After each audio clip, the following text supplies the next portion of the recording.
Every morning when the sun crawled over the ridgeline of Mackenzie Mountain, the mist rolled down the holler like a slow, moving ghost. We called it holler smoke.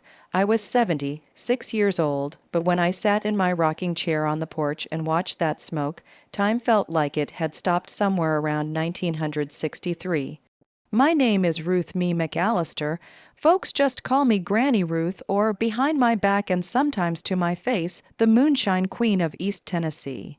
300 acres of mountain land, a hidden limestone cave where my granddaddy started cooking corn liquor in 1923, and a recipe so smooth that Jack Daniels had offered me 9-figure offers I always turned down flat. I still ran a little side business up that cave, cash only, no questions. The revenuers never found it, and neither did my own blood. For the last 6 months, though, something had been off. I'd started forgetting things, where I left my keys, what day it was. Once I couldn't remember my own middle name for 10 full minutes. My only son, Dylan McAllister, now the county sheriff, badge shiny and ego shinier, kept saying, "Mama, you're slipping. We're gonna have to put you in a home. There's a real nice place over in Knoxville. You'll have friends your own age." I'd laugh and tell him, "Son, I ain't ready to be put out to pasture just yet." Then last Tuesday, old Doc Harlan called me in. He'd been my husband's best friend and had never lied to me once in 50 years. After the exam, he locked the door, looked me dead in the eye, and slipped a folded square of paper into my hand. It read, "Ruth, your blood work shows massive levels of antipsychotics. You didn't take these pills yourself. Someone is dosing you. Run, now." Harlan, I tucked the note in my brassiere, squeezed his hand, and said, "Thank you, Harlan. Go on home. I'll handle the rest." When I got back to the home place, Dylan, his wife Bethany, and my 19-year-old grandson Jacob were sitting around my kitchen table with my good shine bottles open and land surveys spread out like they were planning D-Day. They shut up the second I walked in. "Everything all right at the doctor, Mama?" Dylan asked, smile too wide. "Fit as a fiddle," I lied, watching Bethany quickly slide a folder under a dish towel. That night I didn't sleep. I sat on the porch with my daddy's old 12 gauge across my lap and listened to the house breathe. Around 2 a.m. I heard them in the kitchen again, voices low but carrying through the pine walls. "She's getting worse every day," Bethany whispered. "The new pills are stronger. Another month and any doctor in the state will sign off on dementia." "Good," Dylan said. "Once she's declared incompetent, the land's ours. That bourbon conglomerate is offering $60 million for the cave and the recipe alone." I felt my heart turn cold.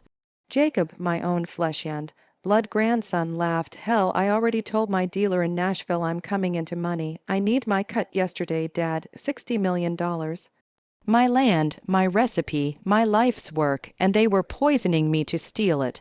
I went back to my room, locked the door, and started planning. Because what those three fools didn't know was that Granny Ruth had been playing possum for a long, long time. I didn't run that night. Running is for rabbits. What I did was worse for them. I stayed. Next morning I acted loopier than a hound dog chasing its tail. Dropped a whole jar of molasses on the kitchen floor, forgot how to work the coffee pot, called Jacob by my dead husband's name 3 times. They ate it up like it was Christmas ham. While they were grinning at each other, I slipped out to the barn and opened the false floorboard under the hay. Inside was a waterproof box, burner phone, $40, zeros, euro 0 in hundreds, a Glock 19 my husband taught me to shoot in 1972, and the little notebook where I'd written every batch code since 1981. I took the phone and the cash, left the gun too soon for that, and walked up the mountain like I was just going for air. Halfway up the trail, I turned on the burner and called the one person left on earth I still trusted. "Delilah's taxidermy and bail bonds." A gravelly woman's voice answered. "Delilah Ray, it's Ruth McAllister. I need the biggest favor of my life." There was a long pause, then a low chuckle. "Granny Ruth, girl, I heard you was going senile. They're feeding me pills to make it look that way. I need eyes inside my own house, and I need you to bring your whole damn family." Delilah Ray was my second cousin once removed, ran the only 24-hour taxidermy shop in 3 counties, and her 5 boys were all ex-Marines who owed me for getting them out of various felonies over The years, 10 minutes later, she said, "We'll be there by sundown. You just keep playing crazy." That afternoon, I came back down the mountain confused, carrying a basket of rocks I swore were moral mushrooms. Bethany almost wet herself trying not to laugh. I smiled real sweet and asked her to make me a cup of chamomile tea, extra honey, just the way I like it. She did. I waited till she turned her back, dumped the tea in the sink, and filled the mug with cold water from the tap. Let her think I drank every drop. That night, the Delilah Ray convoy rolled in quiet, 4 black, tout pickups with deer mounts in the beds for cover. They parked behind the old tobacco barn. Delilah herself, 6'2" in camo and a buzz cut, hugged me so hard my ribs creaked.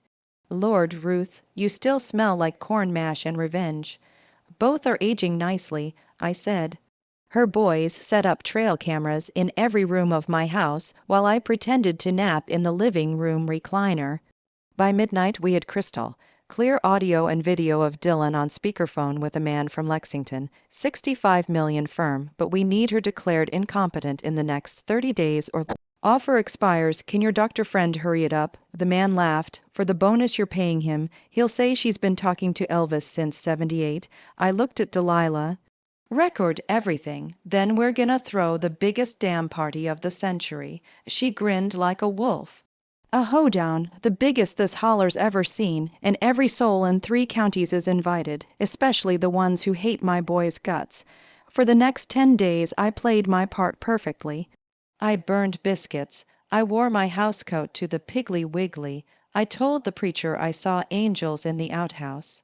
Word spread fast. Granny Ruth's mind was gone. Meanwhile, Delilah's boys installed hidden mics in the cave, the barn, even Dylan's patrol truck. We caught Bethany bragging to her sister on FaceTiming from the beauty parlor. "Once the old bat's locked up, I'm getting lips, tits, and a condo in Gatlinburg, maybe even a new husband. Dylan's getting boring." We caught Jacob selling baggies of my Privateers Irv Shine at $300 a pop to frat boys in Knoxville, telling them it was Granny's last batch before the nursing home. And we caught Dylan, my own son, the sheriff, taking $1.50 cash envelope from the Bourbon Conglomerate's lawyer in the parking lot of the Cracker Barrel. Every night I sat in the cave with Delilah, drinking coffee strong enough to wake the dead, watching the footage and adding names to 2 lists. List 1, people who still loved me. List 2, people who were about to learn what happens when you try to bury a McAllister before she's dead. On the 14th morning, I walked into the kitchen wearing lipstick the color of fresh blood, hair curled, and my Sunday best dress from 1987 that still fit like a glove. Dylan choked on his coffee. "Mama, you going somewhere?" I smiled the sweetest smile in Tennessee. "Yes, sugar, I'm throwing myself a going-away party day after tomorrow. Whole county's coming, moonshine's on me." Bethany's face went the color of spoiled milk. "A party, but you're not well." "Oh, honey," I said, patting her cheek a little too hard, "I'm feeling better than I have in years." I'm fixing to feel better than I have in years. Saturday, June 21st, the day I buried my family while they were still breathing. I put the word out the old-fashioned way. Church fans, beauty, parlor gossip, and Delilah's boys riding 4-wheelers up every dirt road with invitations written in Sharpie on paper plates nailed to trees. Granny Ruth's farewell hoedown last Saturday of spring my place.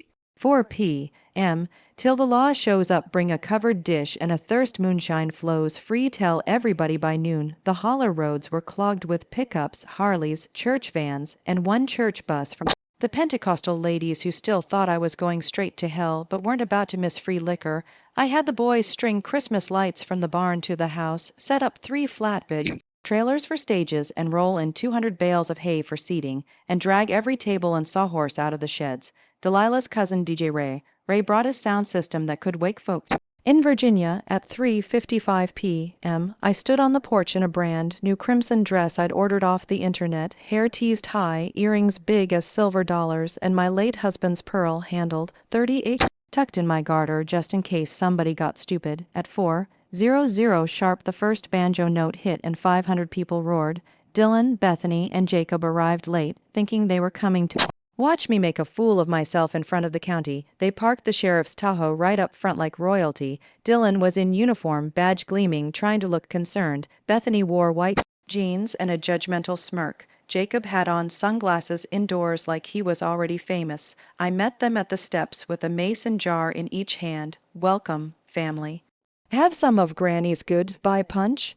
The punch was 140 proof, peach-flavored, and laced with just enough scopolamine truth serum the boys had scored from a veterinarian in Lexington to loosen tongues but not enough to kill anybody. Legal gray area, I'm old, sue me, they drank, everybody drank. By 6:00 the sun was low and orange, the fiddles were screaming, and people were dancing in the dirt like it was 1959. I climbed up on the main flatbed with a wireless mic Delilah had rigged. Feedback squealed, 500 heads turned, y'all having a good time. I hollered, the holler shook with cheers. Good, because tonight ain't just a party. Tonight's a funeral. Confused laughter. I nodded to Ray. Ray, he killed the music. Dead silence except crickets and a baby crying somewhere. A funeral for greed, for betrayal, and for the stupidest damn plan 3 people ever cooked up against their own kin. I clicked the remote in my hand. A 20-foot screen we'd hung on the barn wall lit up with the first video. Dylan in his own damn self, taking that $50,000 envelope behind the Cracker Barrel. Gasps rippled through the crowd. Next clip. Bethany on FaceTime bragging about the condo and the new husband. Then Jacob selling my shine. College boys, while laughing that Granny was 1 foot in the crazy house. You could have heard a beer tab drop. Dylan's face went purple. Mama, what the hell is this? This, I said, voice carrying clear across the field, is what happens when you try to poison your own mother with antipsychotics so you can sell her birthright to Yankees in suits. I clicked again. Lab report from Doc Harlan, time stamped, showing the drugs in my blood. Then the audio of Dylan on the phone promising the conglomerate the land in 30 days. The crowd started booing, not polite East Tennessee booing, full-on lynch, mob we burned a revenue once booing. Bethany tried to bolt. 2 of Delilah's boys, 6, 5, 300 pounds each, stepped in front of her like redwood trees. Wearing camo, Jacob threw his sunglasses down and screamed, "This is illegal. You can't record us, son." I said, "Sweet as pie, this is private property, and every camera has a sign posted." Besides, the FBI don't care about Tennessee wiretap laws when it's elder abuse and interstate fraud. That's when the black SUV rolled in, 6 of them, lights flashing silent, parking in a perfect half-moon federal style. Men and women in windbreakers that said FBI in big yellow letters stepped out calm as Sunday.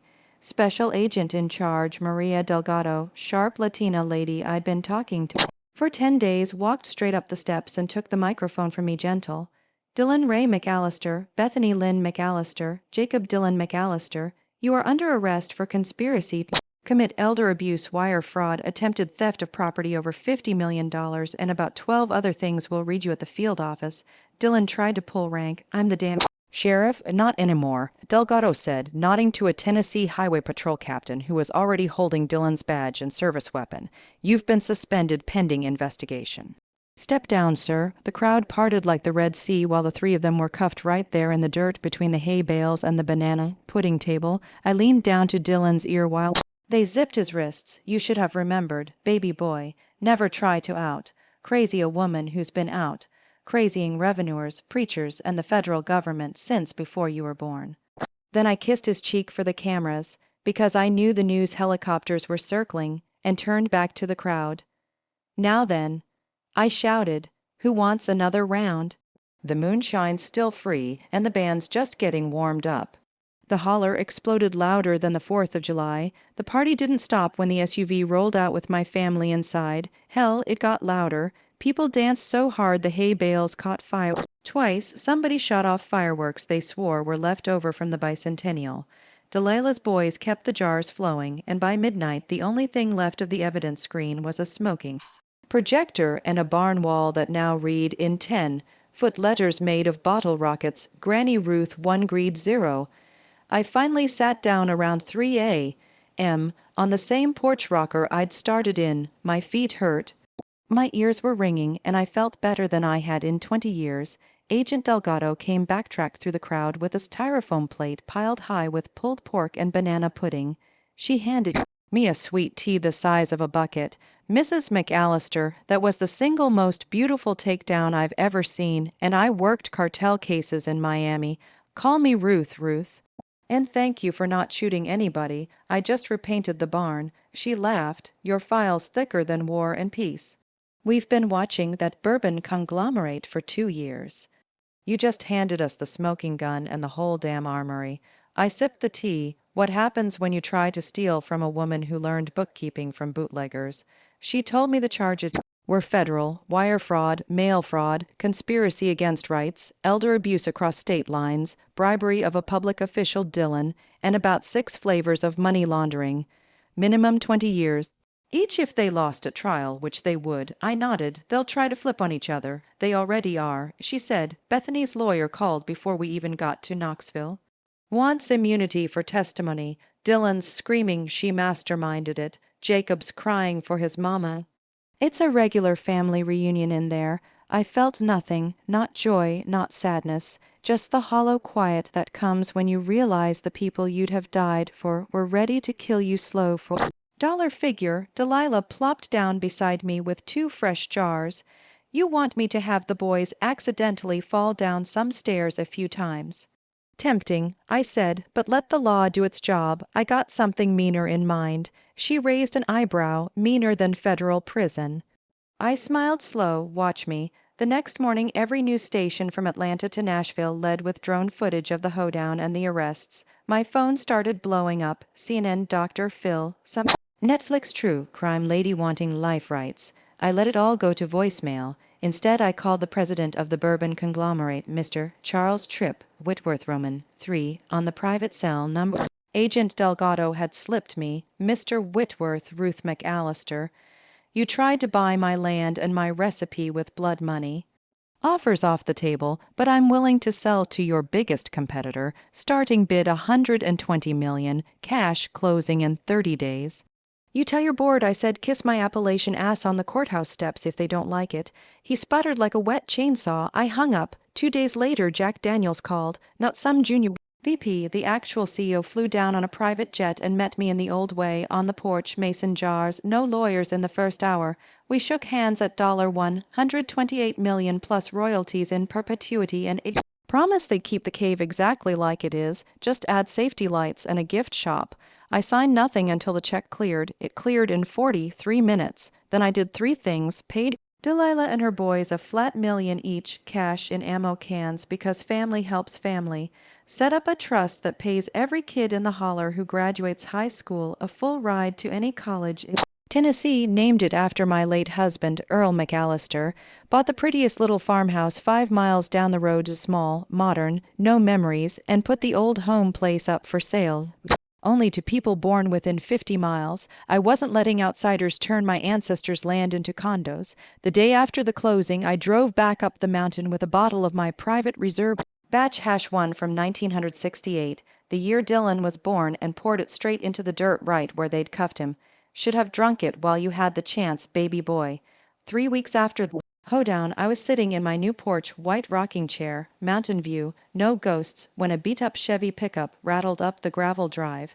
Jacob climbed out looking like he'd been dragged through hell backwards, orange jail jumpsuit swapped for wrinkled jeans, eyes red, hair shaved off, probably lice treatment at county. He carried a manila envelope and what was left of his pride. "Granny Ruth," he said, voice cracking, "I ain't here to beg money. I need 5 minutes." I studied him the way you study a stray dog that once bit you.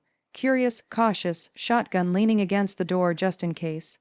Clock's ticking, boy. He sat on top step, envelope in his lap. They gave me a plea. 5 years probation. Testify against mom and dad. Pay restitution. Judge said if I stay clean and show genuine remorse, he'll seal the record when I'm 25. I said nothing.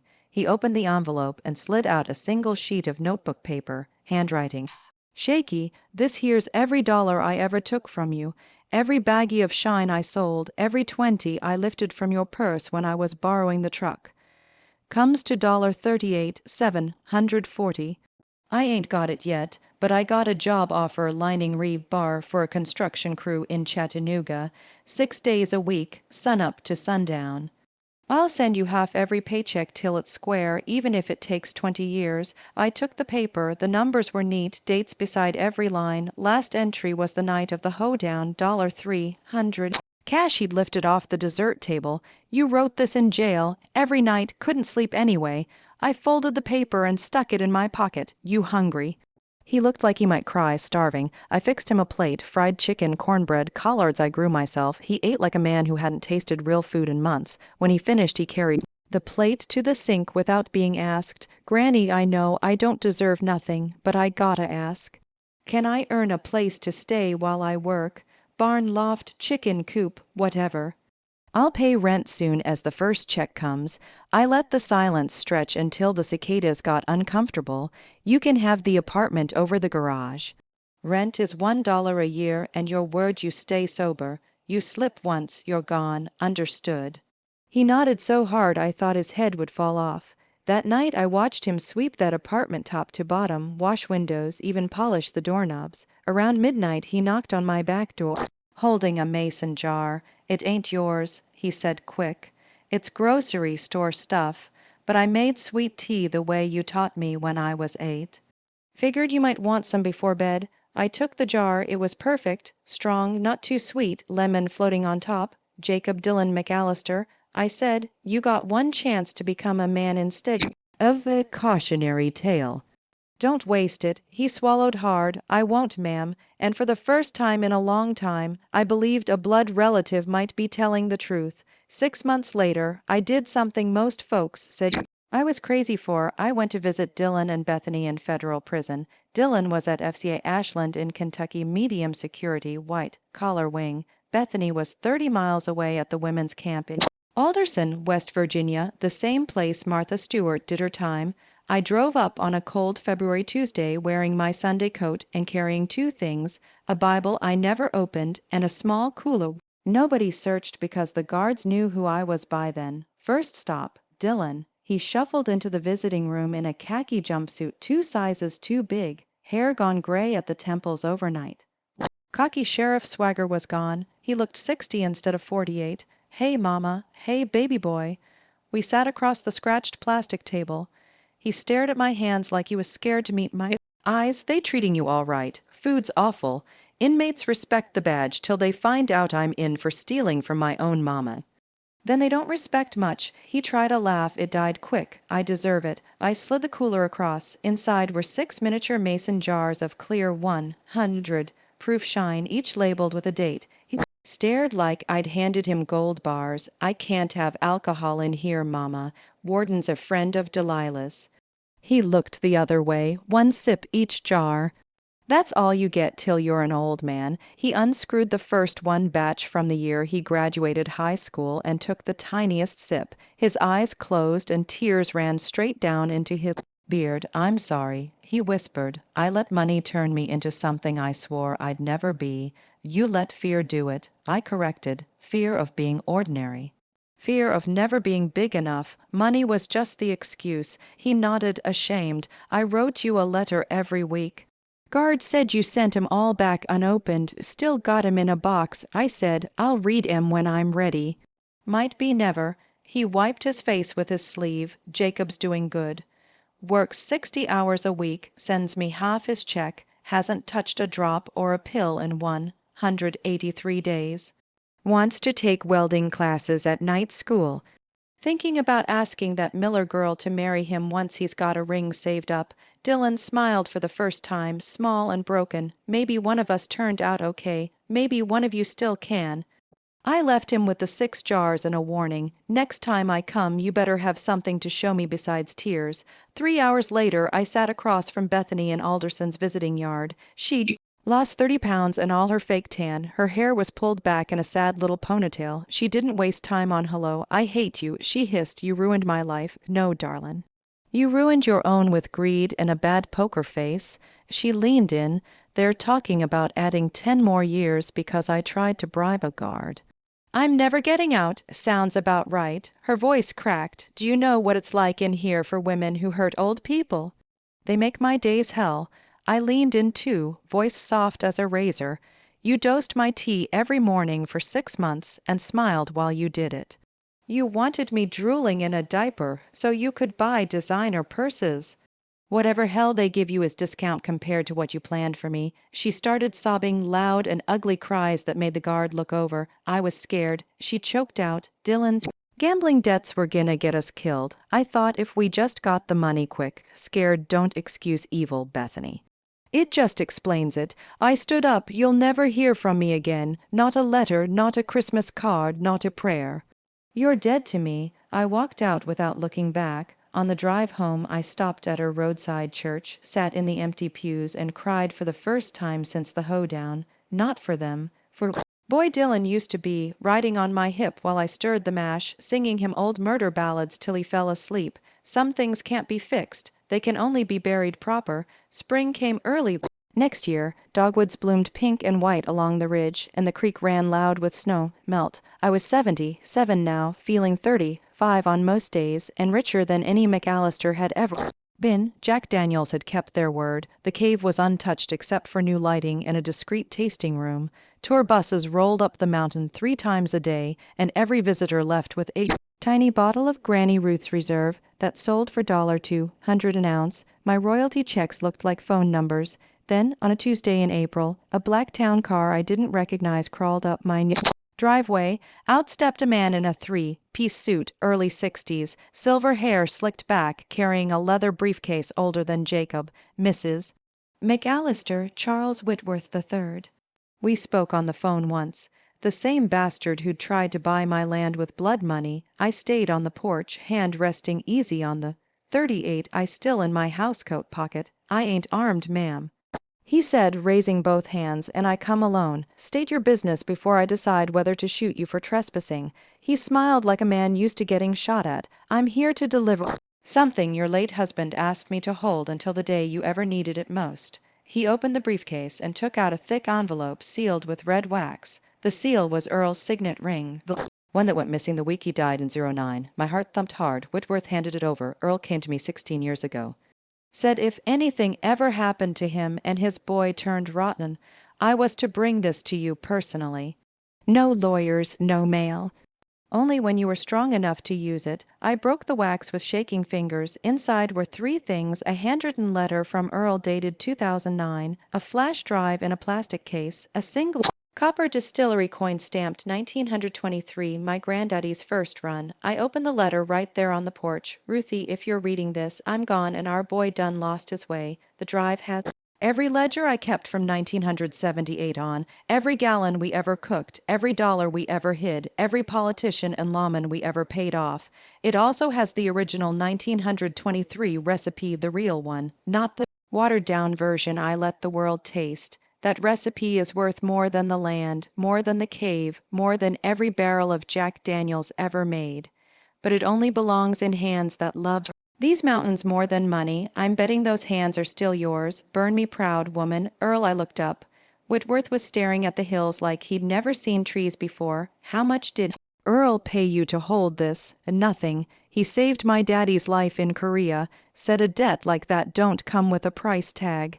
I nodded slow. You want a drink before you go. He smiled for real this time. Thought you'd never ask. We sat on the porch and shared 1 jar of the original 1923 batch I just pulled from the cave's back wall. Whitworth took a sip and actually teared up. Lord have mercy. That's the voice of God in liquid form. When he left, I called the only 2 people on earth I trusted with what came next, Jacob and Delilah. That night, we 3 sat at my kitchen table, flash drive plugged into a laptop older than sin. The files opened like a history book of outlaw royalty. Names, dates, dollar amounts going back 4 generations. Senators, governors, even a U.S. president's cousin. Enough to put half of Tennessee in prison if I ever leaked it. But the real treasure was the recipe file. 37 pages of Earl's handwriting, every temperature, every cut. Every prayer whispered over the mash. At the bottom he'd written, for Ruth, if the world ever tries to take what's ours, give him this instead. Let him choke on perfection. The next morning I called Jack Daniels, CEO again. Tell your board the price just went up. Another $100 million, and I want equity. 10% of the company, or I take the real recipe to Scotland and start McAllister single malt tomorrow. Silence on the line, then laughter. Ruth, you're a pirate, born and raised. Clock's ticking. They paid. In 48 hours I became the largest single biggest shareholder in Jack Daniel's history and the only woman on the board. The press lost their minds. Forbes put me on the cover in overalls holding a copper still with the headline, "The $2, 3 billion Granny."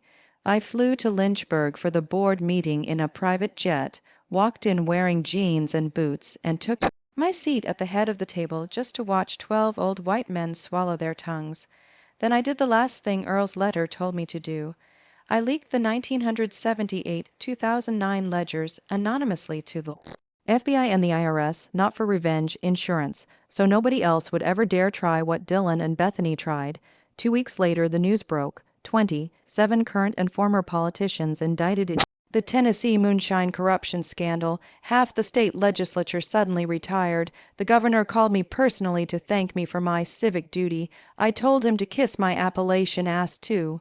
1 year to the day after the Hoedown, I threw the second and final party on the mountain. This one wasn't for revenge. It was for remembering who we are when nobody's trying to steal from us. I invited every soul who'd ever loved me, every kid who'd ever gotten a scholarship from Earl's Trust, every tour bus driver who'd brought visitors up the holler, every news crew that had treated me fair, and every last one of Delilah's boys now wearing suits instead of camo because they'd started their own security company with my seed money. The old home place had been sold to a young couple from the valley who promised to raise their babies there and never subdivide. I kept the cave and 20 acres around it. The rest I turned into the McAllister Holler Preserve public trails. No hunting, no clear cutting, forever. At sunset we all gathered in the mouth of the cave. Japanese tourists, Baptist grandmas, tattooed bikers, and little kids in overalls stood shoulder to shoulder.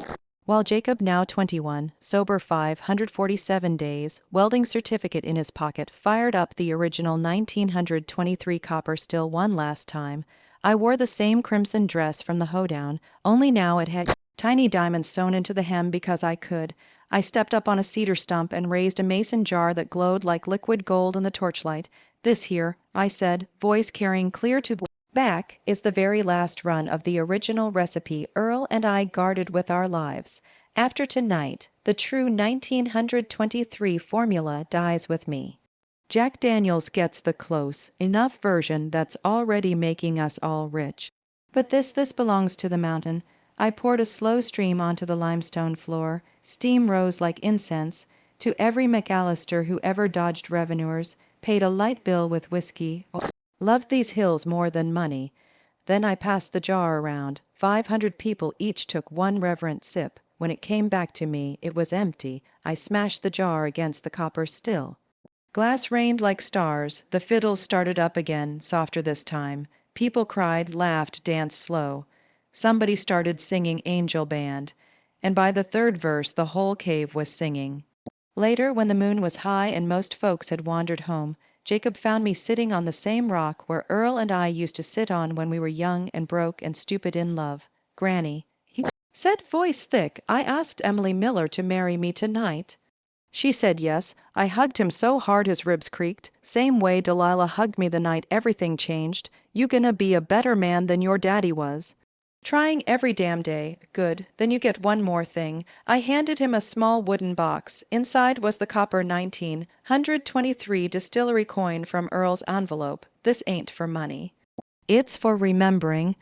You ever think about selling your soul, you rub that coin and remember what it cost the ones who came before you."